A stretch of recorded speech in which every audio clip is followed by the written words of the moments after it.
तिथं आमदार नरेंद्र मेहता यांना हायकोर्टानं दिलासा दिलाय।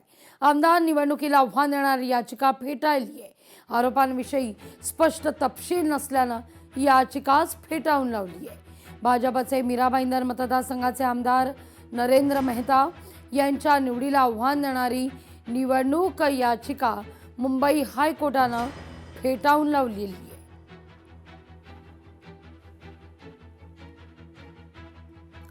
बातमी युद्धासंदर्भातली अमेरिका, इस्रायल आणि इराण यांच्यामध्ये सुरू असलेल्या युद्धामुळे सध्या समुद्रात अनेक जहाजं अडकून पडली आहेत। समुद्रातून पुढे जाण्यास योग्य संदेश येत नाहीये, तोवर ही जहाजं एकाच ठिकाणी असतील।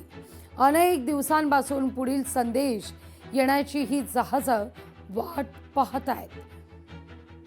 अहिल्यानगरमधील नेव्ही कार्गो जहाजावरील कॅप्टन सय्यद शकील कादर हे गेल्या 20 दिवसांपासून एकाच ठिकाणी समुद्रात जहाजावर आपल्या भारतीय साथीदारांसह अडकून पडलेत। शकील सय्यद यांचं जहाज हार्मो स्ट्रेट जवळ अडकून पडलेलं आहे। प्रत्येक जण जीव मुठीत घेऊन इथं वावरत असल्याचं कॅप्टन शकील सय्यद यांचं म्हणणं आहे। कधी युद्ध थांबेल आणि कधी आम्ही निघू, सो लेट्स सी।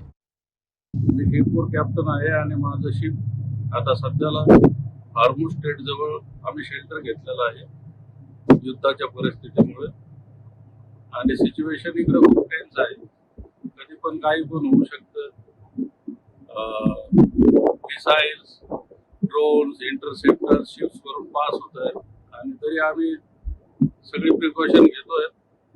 जर काही अटॅक वगैरे आला, आवाज आला तर आम्ही इंजिन रूम मध्ये जाऊन शेल्टर घेतो आणि हीच आमची लवकरात लवकर हे सगळं प्रॉब्लेम सॉल्व्ह व्हायची इच्छा आहे। लोकशाही मराठी ऐका, पहा, जागरूक रहा।